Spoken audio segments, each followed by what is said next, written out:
Bienvenue sur Tsunami IA, le podcast dédié à la déferlante de l'intelligence artificielle. Je suis Dimitri, votre hôte, et avec l'aide de mon assistant IA Josh, nous allons naviguer ensemble à travers cet océan de changements technologiques.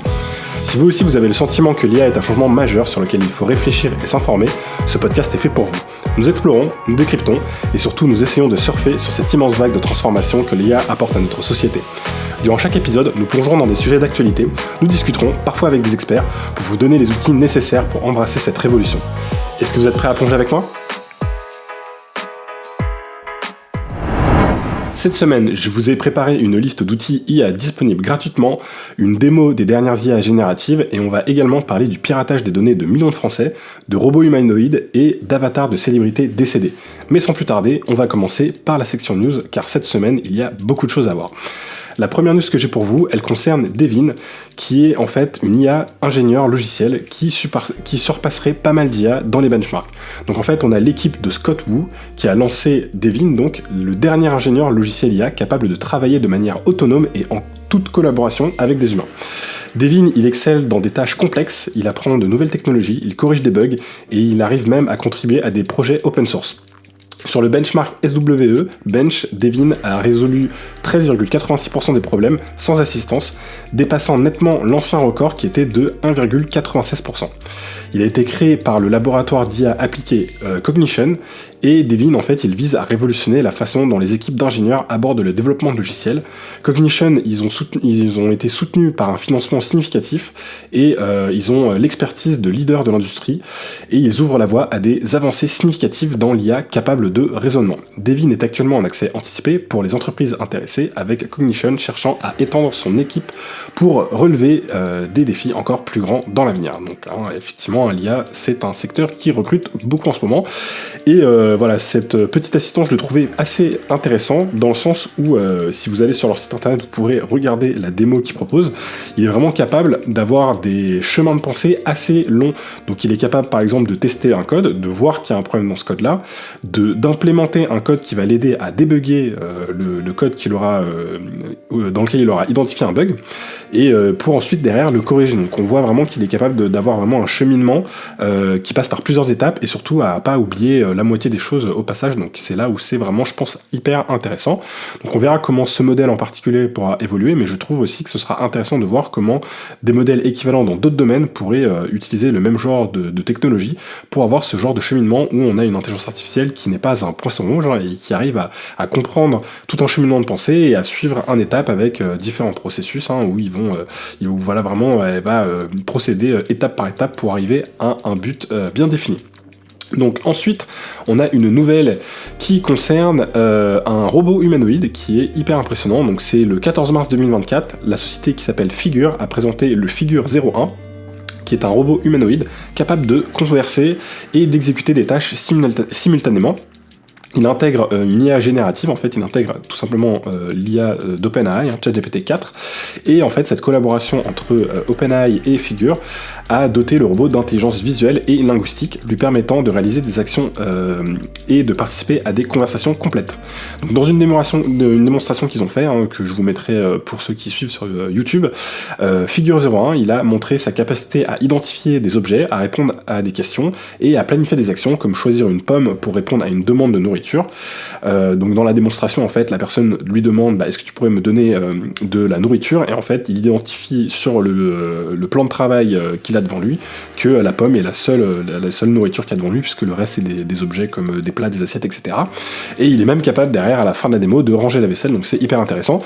Ce qu'on se rend compte avec tout ça, c'est que l'intelligence artificielle, ça peut vraiment aider à faire avancer la robotique, puisque ça va donner la capacité à des robots de comprendre le langage naturel, d'y répondre, et puis avec des modules comme ChatGPT Vision, le robot va être capable aussi de comprendre son environnement, de reconnaître des objets, et ça va vraiment permettre d'avoir une très bonne synergie.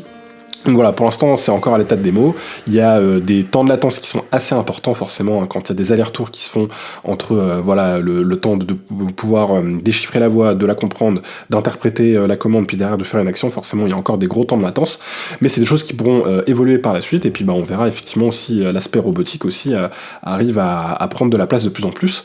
Ce qu'il faut quand même garder en tête, hein, c'est que généralement les robots, on est capable de faire des robots très efficaces pour faire des actions très spécifiques. Hein. Si vous imaginez une chaîne de construction, par exemple dans une usine de voiture, les robots qui vont souder le châssis de la voiture, ils vont faire la même soudure au même endroit exactement pendant des milliers d'heures. Ça, c'est quelque chose qu'on est capable de faire de façon très facile. Par contre, des tâches assez complexes qui pourraient être assez simples pour une personne, hein, comme je sais pas moi, le ménage, c'est des choses très compliquées à apprendre à des robots puisqu'ils vont se retrouver dans un environnement qui est fait pour les humains, pas pour les robots, et à faire des tâches qui pourraient nous paraître simples nous, mais qui sont très complexes pour un robot. Hein. Faire la vaisselle, tout simplement, c'est hyper compliqué. Il faut prendre des objets qui sont différents, qui ont une taille différente. Il faut pouvoir les manipuler sans les casser, pouvoir les ranger à certains endroits. Les objets vont être variés et différents à chaque fois. Donc c'est quelque chose qui peut être assez simple pour nous, mais qui peut être très compliqué pour un robot. Donc je pense qu'on est encore assez loin du robot humanoïde qui va remplacer toutes les tâches ingrates qu'on n'a pas envie de faire. Mais c'est quand même intéressant de voir que l'intégration de large language model dans la robotique permet de faire quand même des avancées hyper intéressantes. Ça pourrait d'ailleurs peut-être être le sujet d'un prochain épisode. On verra si ça peut être intéressant de creuser un peu plus. Mais on va passer à la news suivante, qui concerne Apple, qui a acquis l'entreprise Darwin AI. C'est une start-up canadienne d'intelligence artificielle, et donc ils ont fait ça dans le but de renforcer leur capacité en intelligence artificielle.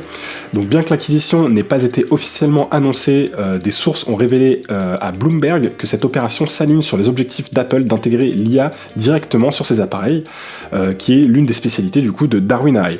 Donc on a Alexander Wong, qui est le directeur de Darwin AI, qui a rejoint Apple comme directeur dans le groupe IA, anticipant une poussée majeure d'Apple dans l'intelligence artificielle générative.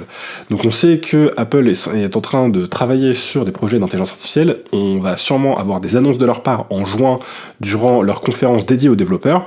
Et je pense qu'ils ont besoin de rattraper un petit peu peut-être le retard qu'ils ont accumulé jusque-là, hein, puisqu'on attend encore de voir ce qu'ils sont capables de faire en matière d'intelligence artificielle, alors qu'à côté, on a des entreprises comme Microsoft ou Facebook avec Llama, Microsoft avec l'aide de OpenAI, Copilot, etc.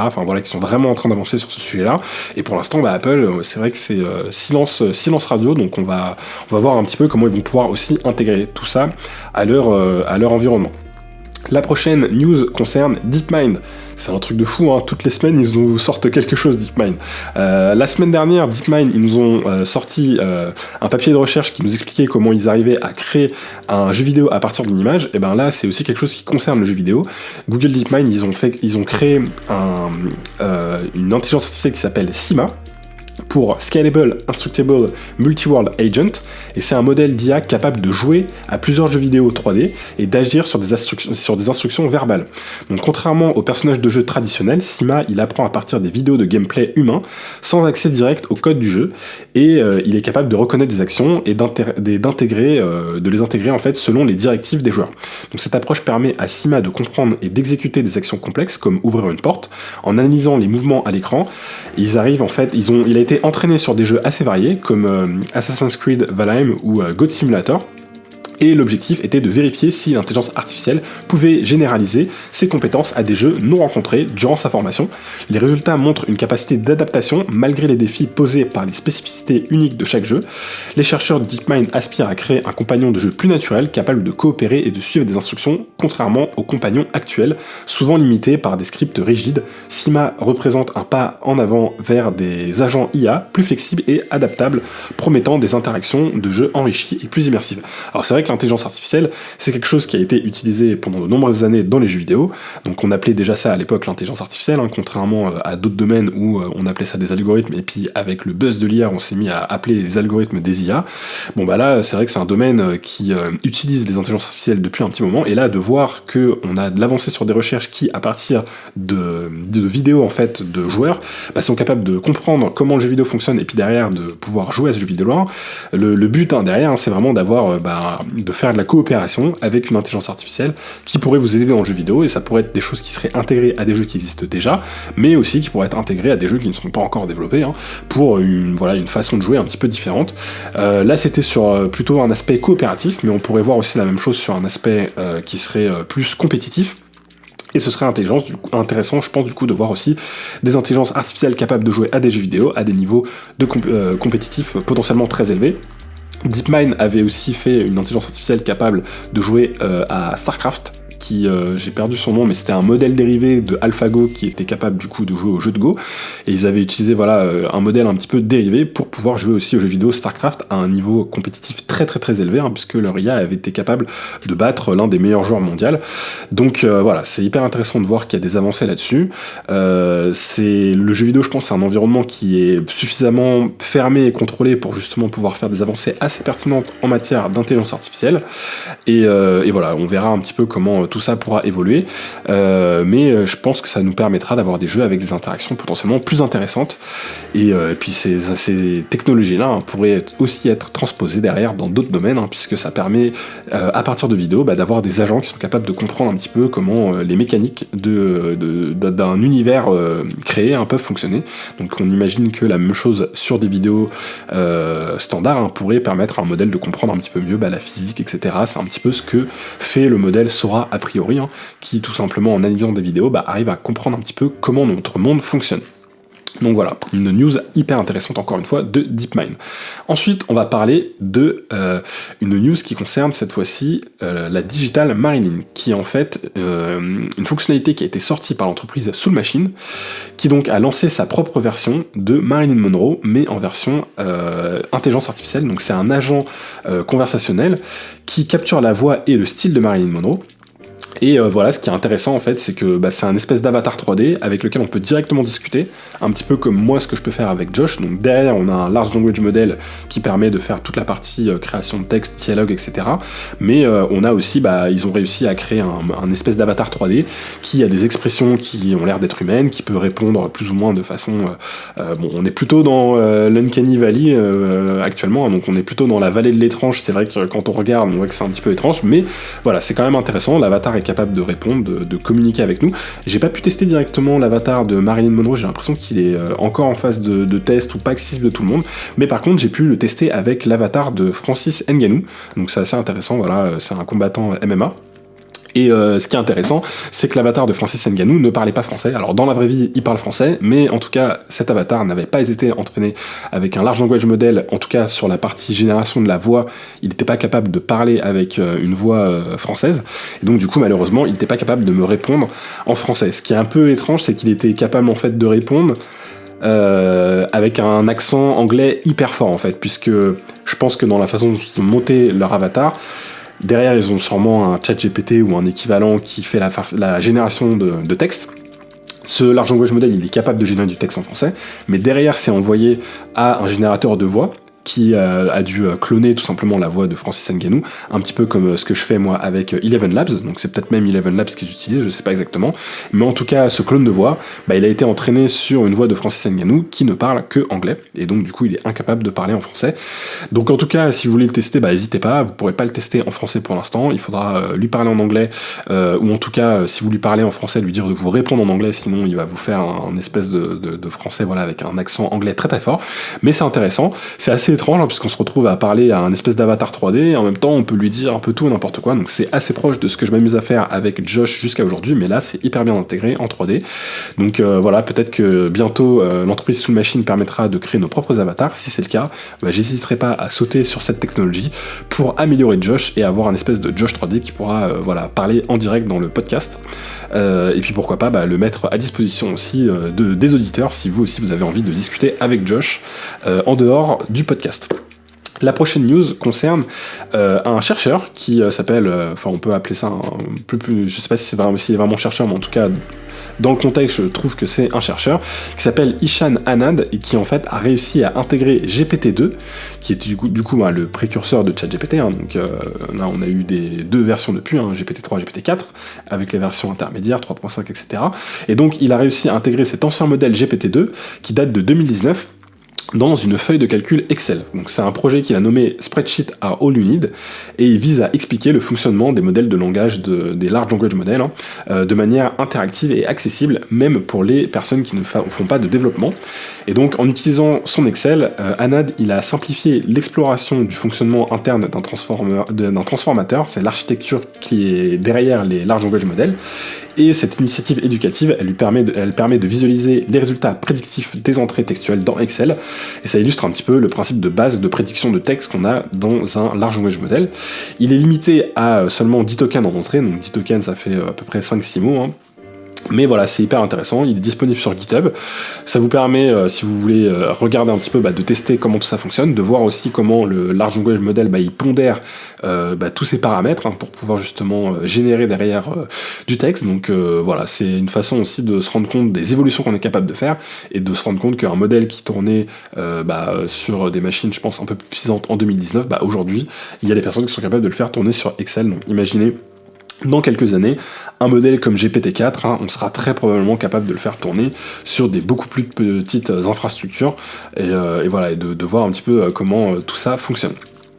Ensuite, on a une nouvelle fonctionnalité qui est disponible pour les utilisateurs de Midjourney, qui introduit une fonctionnalité qui s'appelle la référence de personnages, et ça élargit les possibilités de création en se concentrant sur la reproduction fidèle de personnages à partir d'images de référence. Cette fonction, elle permet aux utilisateurs de générer des images où le personnage central s'aligne sur une image de référence spécifiée par l'utilisateur, offrant ainsi une nouvelle dimension à la personnalisation des créations. Donc pour ceux qui ont déjà utilisé Midjourney, ça va vous permettre en fait de lui donner le lien d'une image que vous aurez déjà générée avec Midjourney. Vous pouvez aussi lui donner le lien d'une image que vous avez trouvée sur internet, mais ça fonctionnera moins bien. Ça marche vraiment bien avec des images générées par Midjourney. Et derrière, ça va vous permettre de générer des images alternatives dans d'autres contextes avec ce même personnage. Et ça va vraiment garder les traits principaux de ce personnage, je sais pas, sa coupe de cheveux, ses traits un peu caractéristiques. Ce sera pas exactement pareil, hein. Si par exemple il a un grain de peau spécifique sur une photo ou un grain de beauté à un endroit, ça va peut-être un petit peu varier et bouger. Mais globalement, vous allez quand même reconnaître ce personnage et vous allez pouvoir du coup le mettre dans d'autres contextes. Donc je vous ai préparé quelques petites images, je vous montre un petit peu tout ça pour ceux qui sont sur YouTube, et puis pour les autres, je les posterai sur Instagram, que vous regardiez un petit peu Josh dans différents contextes. Je me suis amusé à reprendre une image de Josh pour le mettre dans différents contextes avec cette nouvelle fonctionnalité de Midjourney. Ensuite, on va parler de Google, de Gemini, en fait, l'intelligence artificielle de Google, qui a limité son chatbot à répondre aux questions sur les prochaines élections américaines. Donc à chaque fois qu'on lui pose des questions sur les élections américaines, il nous redirige systématiquement vers Google Search pour éviter des controverses. Donc je pense que cette décision, hein, elle fait clairement suite aux problèmes qu'ils ont eu avec les générations d'images, où ils ont eu un sacré bad buzz quand ils se sont retrouvés à générer des images avec leur modèle qui était complètement à côté de la plaque, hein, puisqu'ils se retrouvaient à générer des images qui étaient historiquement complètement fausses. Et donc je pense que pour éviter tout problème, avec l'arrivée des élections, qui est quand même un sujet quand même très critique, ils se sont simplifiés la vie en tout simplement interdisant le modèle de répondre à ces questions-là et en redirigeant les utilisateurs vers Google Search. Donc voilà, on se retrouve un petit peu avec des modèles qui sont assez limités, donc ils peuvent pas un peu montrer tout leur potentiel, mais c'est aussi parce que les entreprises marchent un petit peu sur des œufs, et elles ont très peur de se retrouver avec des IA qui partent un petit peu dans des délires et qui pourraient être utilisées de façon détournée et leur faire une très mauvaise publicité. Donc je pense que toutes les entreprises font très attention à ce genre de choses, et c'est pour ça qu'on se retrouve avec des modèles qui sont un peu limités. On en avait parlé dans les épisodes précédents. Si vous voulez tester un modèle qui est un petit peu sans limite, hein, il y a des choses qui sont possibles. Vous pouvez installer des modèles en local, notamment avec NM Studio. Si c'est quelque chose qui vous intéresse en particulier, n'hésitez pas à me mettre un petit commentaire, peut-être que je ferai un petit tutoriel dédié pour ceux que ça intéresse.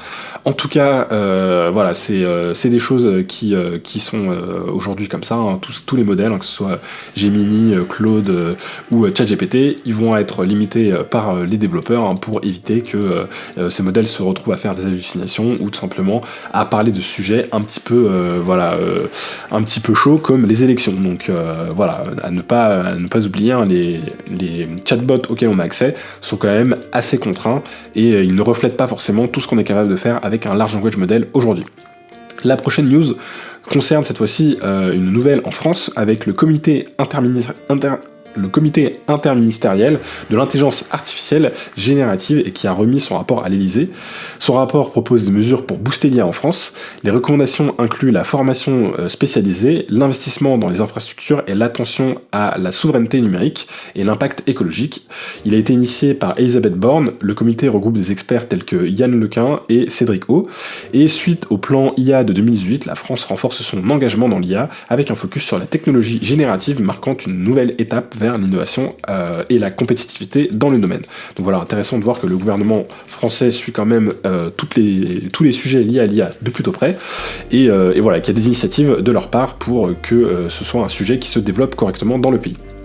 La prochaine news concerne une IA versus un humain pour l'optimisation des requêtes dans les large language models. Donc dans l'optimisation des requêtes ou des prompts, pour les grands modèles de langage, les LLM, l'IA surpasse l'efficacité des humains dans certaines situations. Selon une étude de VMware, cette recherche montre que pour les tâches spécifiques comme la résolution de problèmes mathématiques, l'IA arrive à générer des invites qui mènent à de meilleurs résultats que les prompts humains. L'étude, elle a comparé l'efficacité des messages de pensée positives générées par des humains avec celle des prompts optimisés par l'IA. Les résultats ont montré que l'IA égalait ou surpassait la performance des prompts humains dans presque tous les cas. Donc la recherche souligne la difficulté et le coût en temps de l'ajustement manuel des prompts pour améliorer des performances des LLM. Elle met en avant la capacité supérieure de l'IA à s'auto-optimiser, une approche plus efficace que des modifications basées sur des processus scientifiques rigoureux. Donc voilà, c'est assez intéressant de se rendre compte qu'au final, le prompt engineering, qui était un petit peu le nouveau buzzword pour parler des personnes qui étaient capables de faire des bonnes instructions pour les large language models, ce prompt engineering, on se retrouve à se rendre compte que les IA sont encore meilleurs que nous pour le faire. Ce qui est intéressant dans cette recherche, c'est qu'ils ont mis quelques exemples, et que souvent, c'est vraiment... Les instructions qui sont données paraissent vraiment absurdes, plus ou moins, enfin complètement décorrélées de ce qu'on pourrait faire. Nous, on va poser à l'IA une question, en lui donnant le problème mathématique, par exemple, en lui demandant de le résoudre. Là, l'IA va créer un contexte qui n'a rien à voir, donc elle va créer plus ou moins une histoire peut-être autour du problème mathématique pour que la réponse soit plus efficace. Donc c'est assez intéressant. Tout ça, faut garder en tête que les large language models, ils marchent aussi de façon probabilistique, avec une capacité de deviner les mots qui suivent, et donc le fait de leur donner des contextes qui peuvent nous paraître des contextes qui nous paraissent complètement hors propos, pour les large language models, ça peut être des choses qui peuvent vraiment les aider à mieux performer, et donc on se retrouve avec des prompts je pense que des humains n'auraient vraiment pas été capables d'imaginer. Ensuite, la prochaine news concerne Mercedes-Benz qui collabore avec Apptronik pour intégrer le robot Apollo qui est doté d'IA dans ses usines.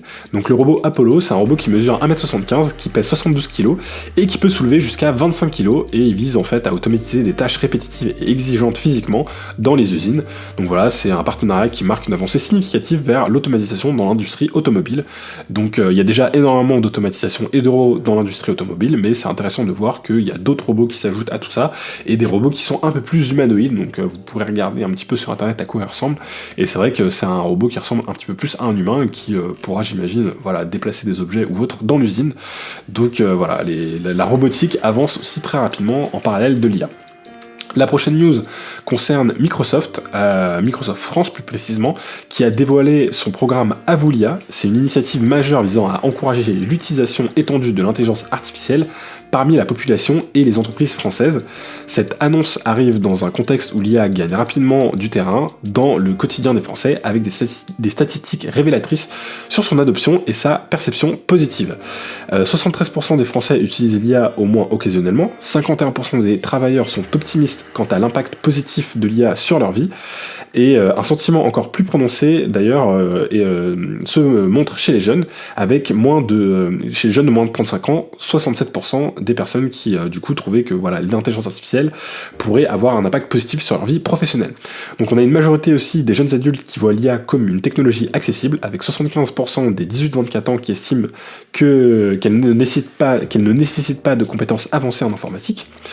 L'objectif de Microsoft avec ce programme Avulia, c'est de former 100 000 Français à l'IA générative en 2024 à travers une plateforme en ligne proposant des formations diversifiées, allant de micro-formations à des cours plus approfondis via LinkedIn Learning et des MOOC.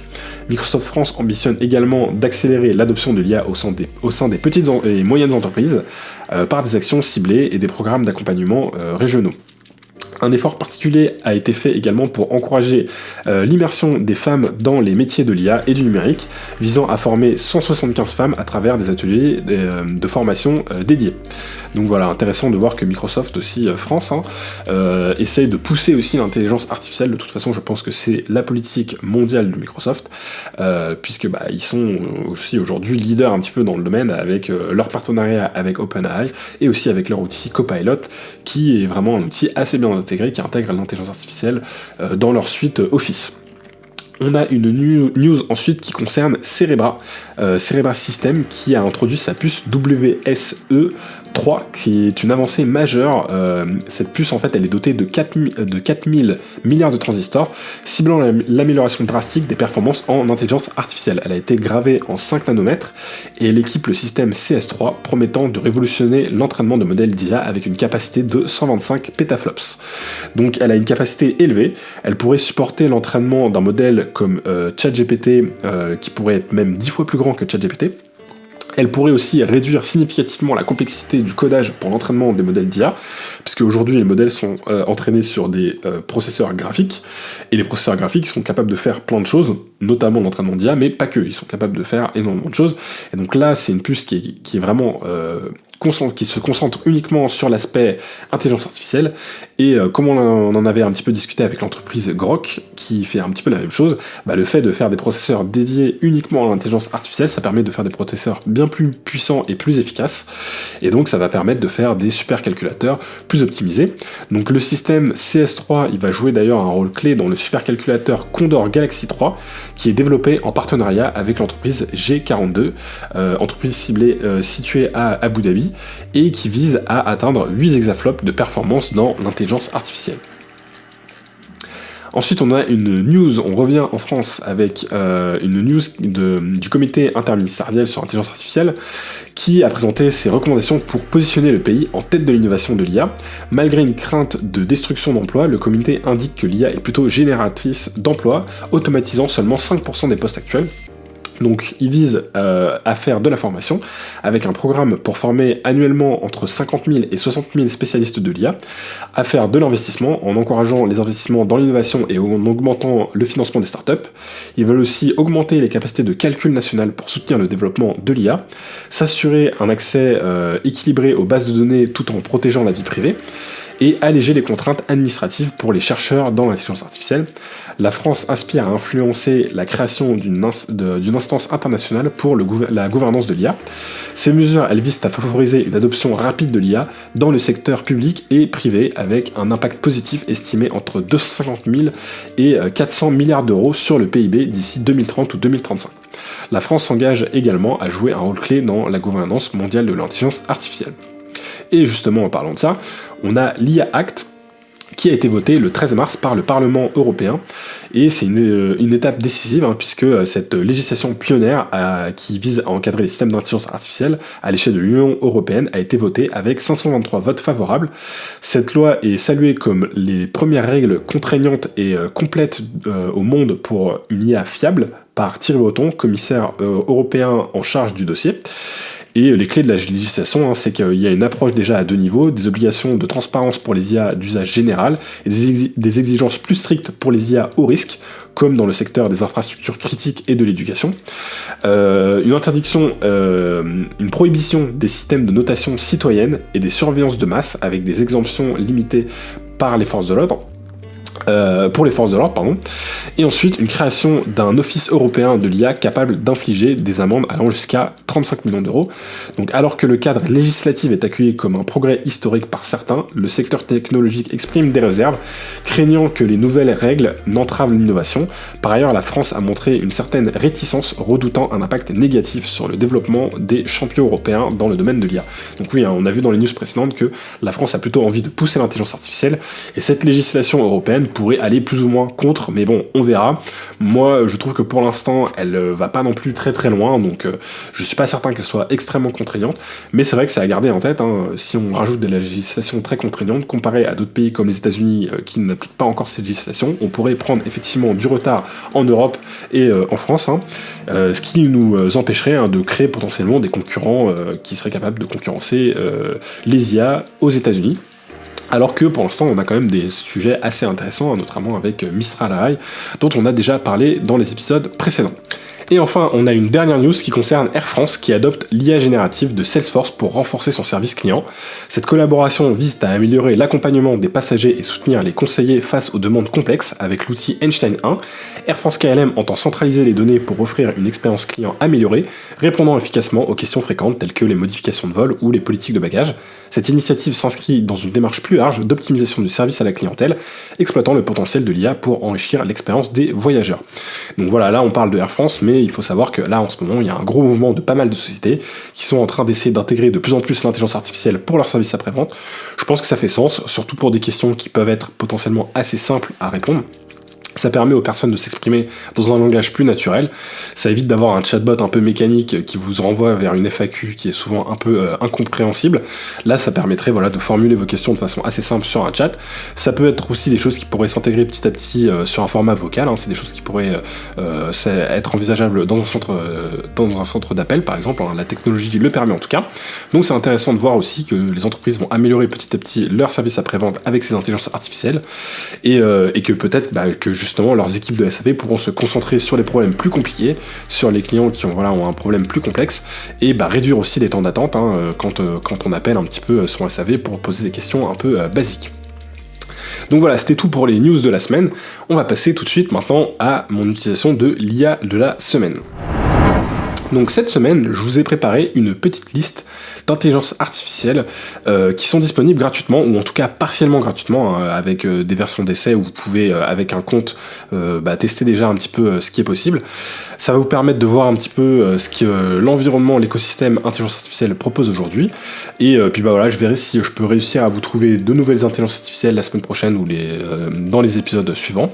En tout cas là, vous avez déjà une première liste de choses à tester. Surtout, n'hésitez pas à me faire vos retours, à me dire s'il y a des IA que vous avez trouvé particulièrement efficaces ou utiles, et à me dire un petit peu ce que vous cherchez en termes d'outils pour aussi que je puisse faire des recherches moi de mon côté pour les prochaines utilisations de l'IA de la semaine. Donc la première IA de la semaine que je vous présenter, c'est Perplexity.ai, donc Perplexity AI, qui est un moteur de recherche qui utilise l'intelligence artificielle. Il est disponible gratuitement. Je pense que ça peut être un moteur de recherche assez intéressant à utiliser. Je l'ai testé un petit peu par-ci par-là, je m'en suis pas énormément servi, mais bon, ça vous permet d'avoir des recherches un petit peu plus modernes, on va dire, et qui sont différentes de ce que vous aurez avec une simple recherche Google. Ensuite, on a Leonardo.ai, pareil, qui lui va vous permettre de générer des images avec une intelligence artificielle. C'est comme Midjourney, comme DALL-E 3, sauf que c'est disponible gratuitement. Vous avez un nombre de crédits, vous allez pouvoir générer quelques images gratuitement et tester ce modèle du coup pour vous faire une petite idée de ce qu'il est capable de faire. Dans le même style de génération d'images, on a Ideogram.ai qui pareil un modèle dont je vous avais parlé qui peut générer des images et qui est plutôt bon pour générer aussi du texte dans les images. Toujours dans le domaine de la génération d'images, on a Firefly de Adobe qui est aussi gratuit, disponible gratuitement et qui vous permet de générer des images mais aussi de modifier des images. C'est assez intéressant, c'est comme ça que j'avais fait mon fond sur un des épisodes. Donc là j'ai un petit peu changé mon style de fond depuis l'épisode dernier. Je sais pas encore, je verrai au montage là pour la vidéo YouTube si je fais un petit fond où je mixe une image vidéo réelle avec un fond généré avec Adobe Firefly.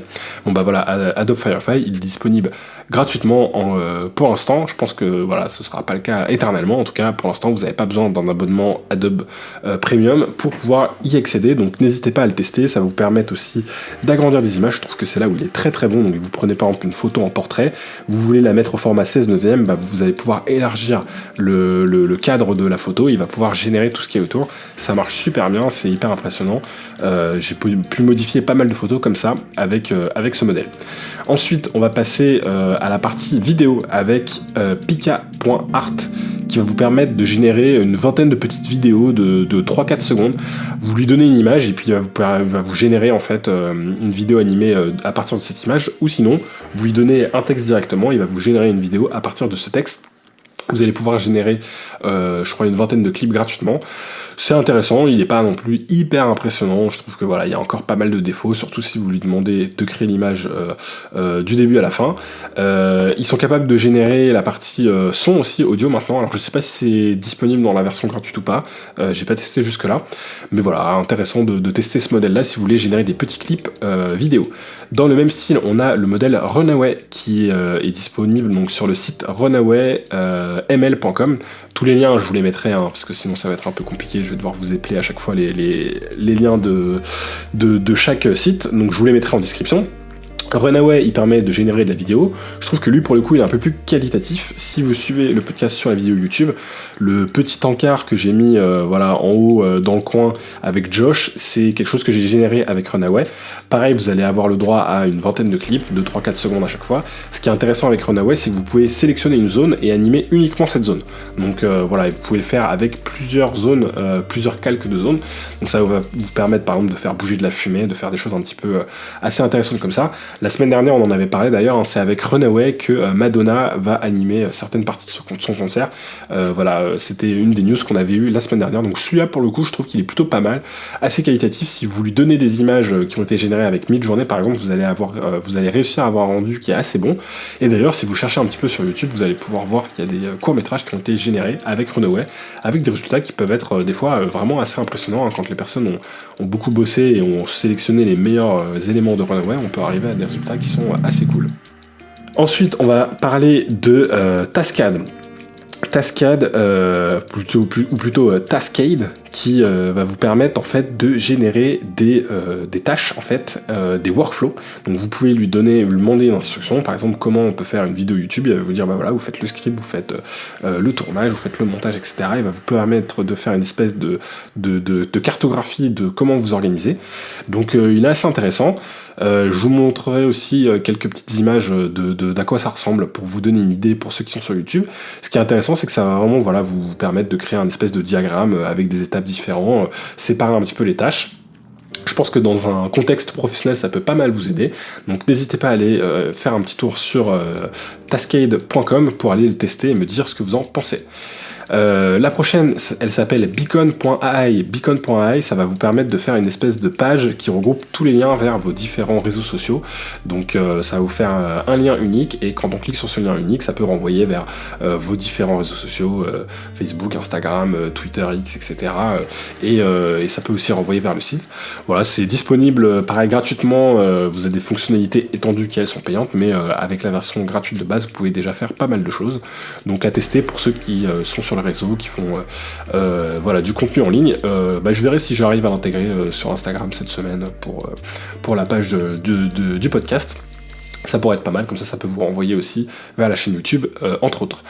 Ensuite, on a Microsoft Copilot, qui est disponible maintenant gratuitement, et avec Microsoft Copilot, quand vous le testez, vous avez la possibilité de le tester en mode créatif, ou en mode, je crois qu'ils l'ont appelé précis, et tout ça c'est disponible gratuitement. Vous allez sur copilot.microsoft.com, et normalement, maintenant Copilot, il utilise GPT-4 Turbo, donc ça va vous permettre d'utiliser ChatGPT gratuitement.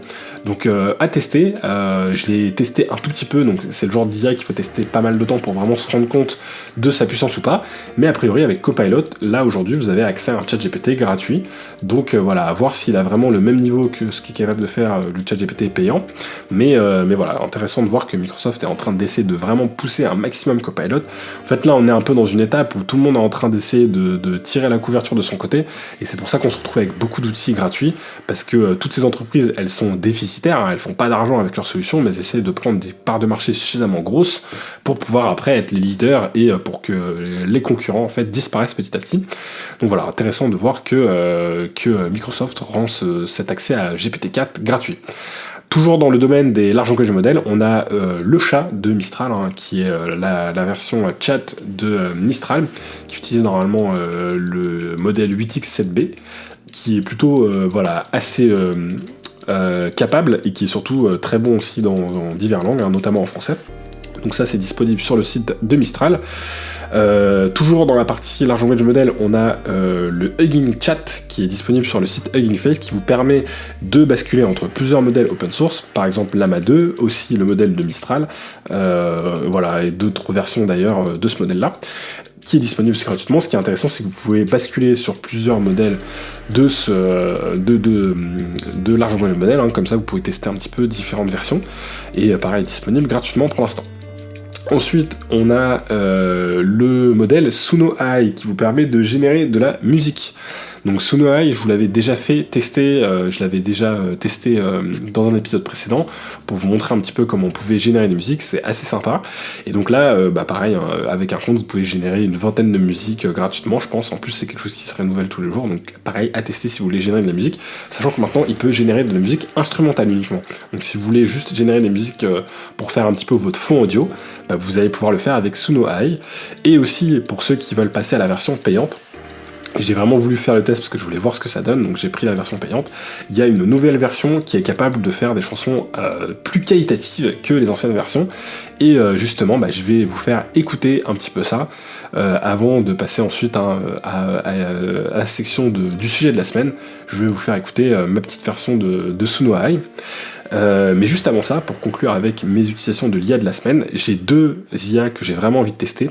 Il y en a une qui s'appelle POE.com, qui permet en fait de regrouper plusieurs modèles d'IA, donc par exemple ChatGPT, Claude, etc. Donc je remercie Thibaut du podcast Bye Bye Patron qui m'a filé l'astuce parce que je me plaignais dans l'épisode précédent de ne pas avoir réussi à accéder à Claude 3 pour le tester pour vous, puisque Claude 3, il faut absolument avoir un compte dans un autre pays de l'Union Européenne.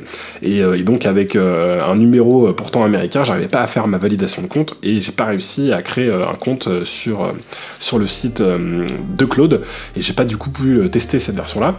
Et en fait avec Po.com, vous allez pouvoir le tester tout simplement parce qu'il regroupe il va regrouper Claude, mais il va aussi regrouper Gemini, il va regrouper ChatGPT, tout ça dans un seul abonnement. Donc voilà, c'est assez intéressant.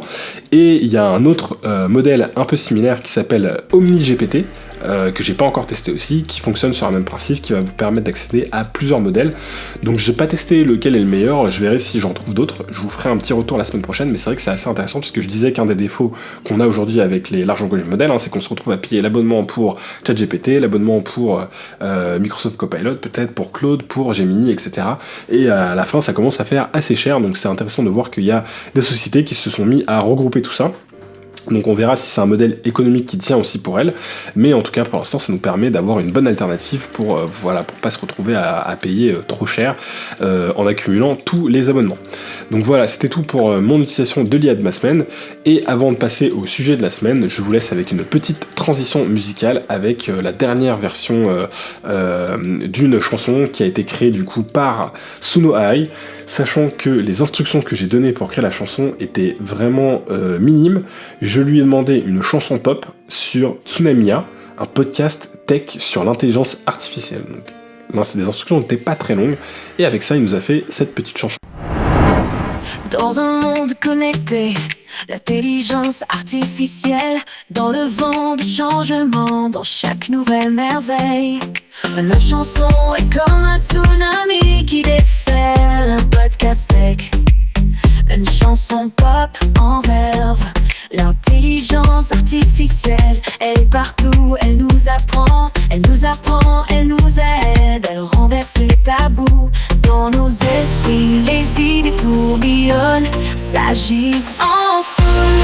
Écoutons ce podcast, la technologie nous rend plus fou. Sur le numérique, nous épanouirons. Écoutez notre podcast, chantez notre chanson. Intelligence artificielle,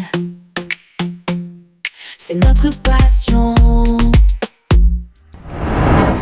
Salut Josh, alors aujourd'hui j'aimerais te parler d'une grosse actualité qu'il y a eu cette semaine qui concerne Pôle emploi. Et en fait, ils ont subi une cyberattaque qui a affecté environ 10 millions de demandeurs d'emploi. Donc ça veut dire que les données telles que le nom, le prénom, le numéro de sécurité sociale, l'adresse mail ont complètement fuité, et donc du coup sont maintenant disponibles aux yeux de tous. Et moi, tout ça, ça me fait penser un petit peu à ce qu'on pourrait éventuellement être capable de faire grâce à l'intelligence artificielle en matière d'attaque. Est-ce que ça te fait penser à des scénarios qui pourraient être utilisés par des cybercriminels grâce à ce genre de données dans le contexte justement de l'intelligence artificielle, mais d'un point de vue cyberattaque? Cette situation avec Pôle emploi est effectivement très préoccupante. La fuite d'informations personnelles telles que le nom, le prénom, le numéro de sécurité sociale et les adresses e-mail peut avoir des répercussions graves pour les individus concernés. En ce qui concerne l'intelligence artificielle et les cyberattaques, l'utilisation de données personnelles fuitées ouvre plusieurs scénarios inquiétants. Premièrement, avec des informations aussi détaillées, les cybercriminels pourraient utiliser l'intelligence artificielle pour personnaliser des attaques de phishing. En connaissant le nom, l'adresse et d'autres détails personnels, il est possible de créer des emails ou des messages qui semblent très crédibles, augmentant ainsi les chances que les victimes partagent des informations encore plus sensibles ou cliquent sur des liens malveillants. Deuxièmement, l'intelligence artificielle peut être utilisée pour synthétiser la voix ou créer des images et vidéos deepfake. Avec suffisamment de données sur une personne, il devient possible de générer des appels téléphoniques ou des vidéos semblant provenir de sources fiables, ce qui peut être utilisé pour extorquer, manipuler ou diffuser des fausses informations. Troisièmement, les données fuitées pourraient être exploitées pour contourner les systèmes de sécurité basés sur l'authentification par connaissance.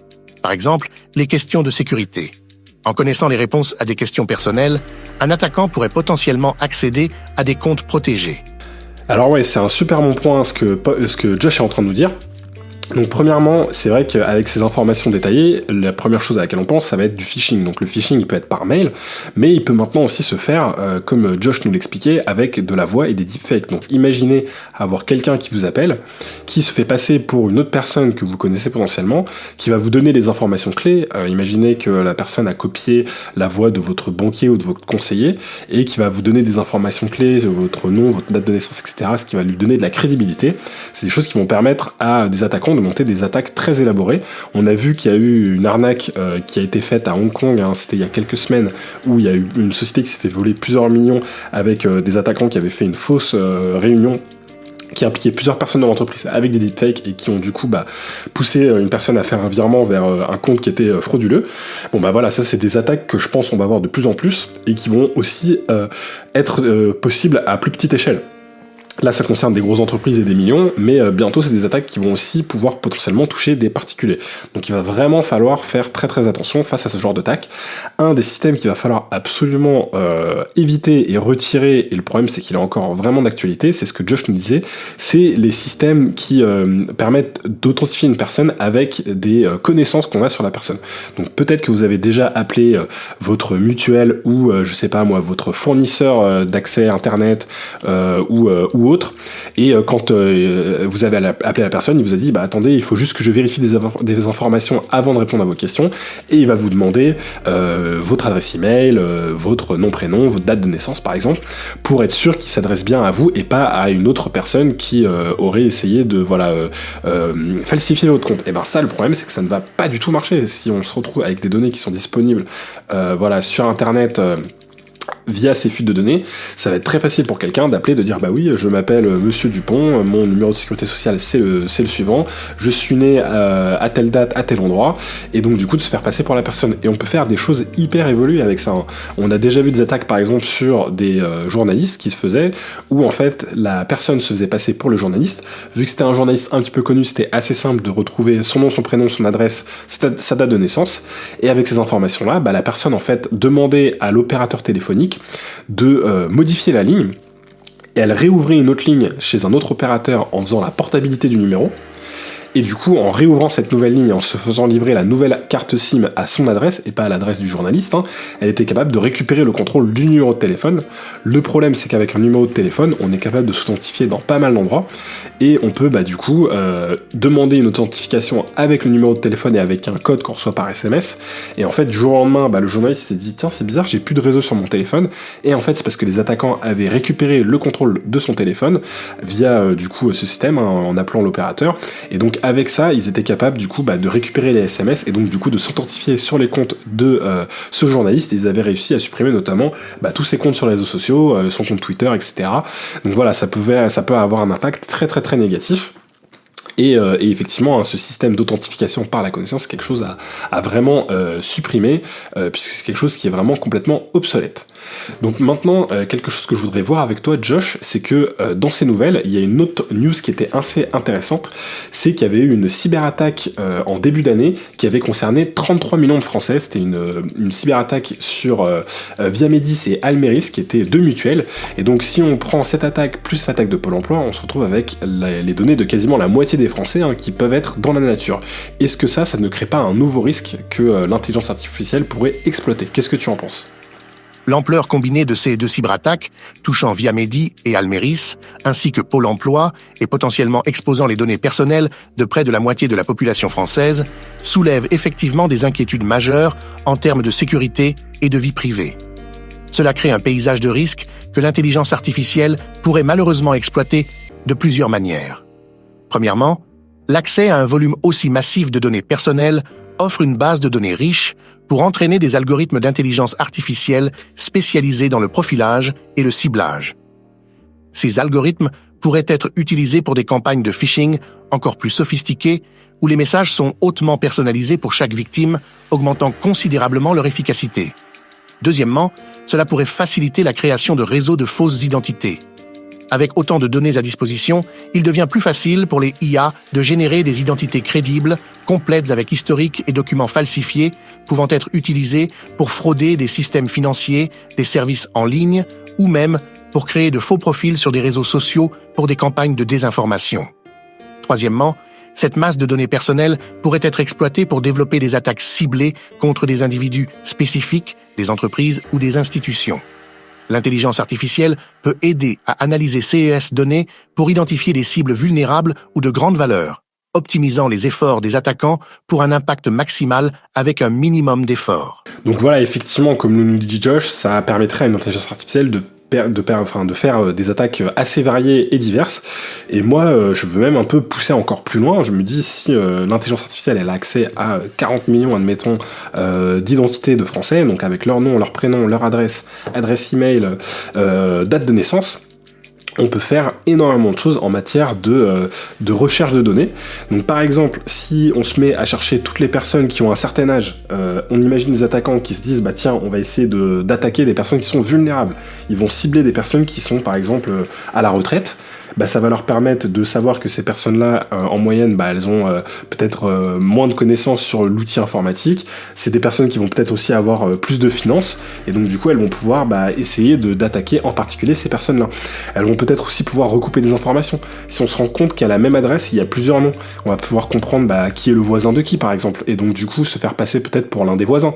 Imaginez si vous recevez un mail d'un prénom que vous connaissez, de quelqu'un qui vous paraît familier, puisqu'il habite à la même adresse que vous, qui est fait un petit peu de façon à j'ai oublié tel colis dans ma boîte aux lettres, est-ce que tu pourrais répondre cliquer sur ce lien pour débloquer mon colis, enfin je sais pas, j'imagine un scénario un peu alambiqué peut-être, mais on pourrait faire des choses qui seraient assez ciblées.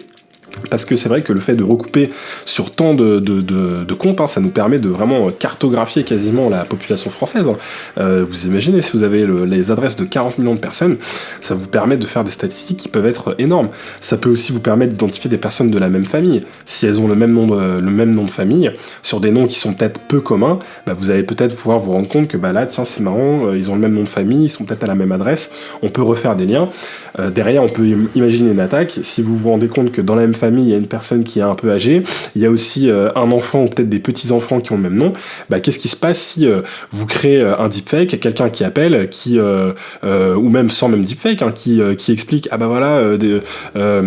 j'ai vu votre enfant, il a un problème, il faut que vous veniez l'aider, il m'a demandé de l'appeler pour vous parce que là il a pas accès à son téléphone parce que il a été arrêté par la police, il faut absolument que vous envoyiez de l'argent à telle adresse. Enfin voilà, c'est des scénarios que j'imagine sur place, donc c'est pas forcément les meilleurs, mais vous voyez un petit peu avec ces données jusqu'à où on peut aller, puisque le fait d'avoir ces informations-là, tout de suite ça va donner de la crédibilité à l'attaque. Et ça va surtout permettre à l'attaquant d'avoir énormément d'informations sur la personne et de cibler un petit peu les personnes les plus faciles d'accès. Si vous avez le nom, prénom, l'adresse, vous allez pouvoir après peut-être chercher un peu plus loin. Est-ce que vous avez accès par exemple aux réseaux sociaux? Est-ce que cette personne-là, elle a donné accès, elle a un compte ouvert sur les réseaux sociaux? Avec ces informations-là, peut-être les photos, les endroits où elle va, etc. Vous allez pouvoir déterminer encore plus de détails sur elle et faire une attaque qui est bien plus ciblée. Et plus l'attaque est ciblée, plus vous allez pouvoir justement pousser les choses assez loin. et avoir voilà une attaque qui sera plus efficace et qui va jouer un petit peu sur des peurs qu'on a tous, hein. Si vous avez un proche qui vous appelle ou quelqu'un qui vous dit qu'un de vos proches a un problème ou autre, on va avoir tendance à vouloir réagir vite, à réagir dans l'urgence, et c'est là en fait où on va pouvoir se faire potentiellement attraper par ces attaques. Donc voilà, de manière générale le sujet, hein, c'était un petit peu surtout pour faire de la prévention. Pour l'instant c'est juste une fuite de données, comme il y en a déjà eu des tas dans le passé. Mais voilà, je voulais recouper cette information-là avec les progrès qu'on a sur l'intelligence artificielle, le fait qu'on commence à voir des attaques assez élaborées apparaître dans les grandes entreprises. Si on recoupe les deux, c'est quelque chose qui montre que dans un avenir assez proche, on va avoir des attaques similaires, mais cette fois-ci chez les particuliers, et je pense qu'on n'est vraiment pas formé et prêt à contrer ce genre d'attaque. Un des conseils que je peux vous donner, en tout cas, c'est que si vous avez un appel d'un numéro qui semble même être le numéro d'un proche, hein, où vous dites, tiens, là c'est bizarre, il y a cette personne-là qui m'appelle, ça devrait pas être le cas. Comment ça se fait qu'il m'appelle avec quelqu'un qui se fait passer pour quelqu'un d'autre, enfin quelque chose un petit peu bizarre, on va dire qu'il y a anguille sous roche.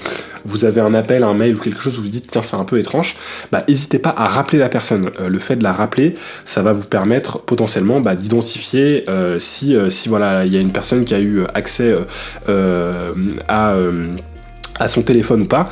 En fait c'est assez facile de se faire passer pour quelqu'un quand on appelle. Donc c'est facile de faire du spoofing, ça s'appelle, de numéro de téléphone. Donc la personne vous appelle et vous voyez un numéro de téléphone en pensant que c'est votre banque ou autre.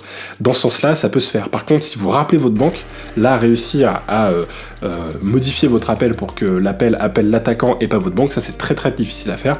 Donc un des bons réflexes à avoir quand vous avez votre banque ou la sécurité sociale ou je sais pas moi, peu importe, Pôle emploi ou autre qui vous appelle, vous trouvez c'est un petit peu étrange, vous pouvez demander à la personne est-ce que je peux vous rappeler pour avant de faire une quelconque action, avant d'aller donner vos coordonnées bancaires ou autres. N'hésitez pas à faire ça. Ça vous permettra un premier niveau de protection. Si c'est un sujet qui vous intéresse, on pourra en parler, je pense, dans d'autres épisodes. Moi, je trouve ça en tout cas important de faire un petit peu de prévention sur ce sujet. Il y a un vrai risque sur les attaques potentielles. Il y a énormément de données qui sont un peu disponibles sur Internet pour les attaquants. On ne sait pas encore où ces bases de données vont atterrir, dans quelles mains, comment elles vont être utilisées. En tout cas, couplées avec l'intelligence artificielle, elles peuvent permettre de faire des attaques assez élaborées et puissantes. Donc gardez ça en tête. Gardez en tête que maintenant, des informations comme votre nom, votre prénom, votre date de naissance, c'est pas des informations confidentielles. C'est des choses qui peuvent être assez faciles à trouver. Et donc, prenez ça en compte. Hein. Si quelqu'un vous appelle en connaissant votre nom, votre prénom, votre numéro de sécurité sociale, c'est pas pour autant que c'est quelqu'un qui travaille pour la sécurité sociale et que son appel est légitime. Faut toujours essayer de chercher un peu plus loin, surtout quand on va vous demander de faire des actions qui vous paraissent être un peu incohérentes, comme faire un virement bancaire ou cliquer sur un lien assez suspect dans le cadre d'un email. Faites bien toujours attention à ça. Quelqu'un qui vous demanderait un mot de passe, ce genre de choses-là, c'est des choses dont il faut se méfier. Donc je vous conseille de rester vigilant sur ce genre de choses. Si l'aspect un petit peu cybersécurité et intelligence artificielle, c'est un sujet qui vous intéresse, n'hésitez pas à m'en parler dans les commentaires, comme ça je pourrais en reparler dans d'autres contextes, approfondir potentiellement le sujet. En tout cas, ça me paraissait important de parler de ce sujet-là en particulier, puisqu'il y avait cette nouvelle qui concernait Pôle emploi cette semaine. D'ici là, faites attention à vous, n'hésitez pas à tester tous les outils que je vous ai proposés dans la section IA de la semaine, à m'en dire des nouvelles, et on se voit la semaine prochaine. Ciao!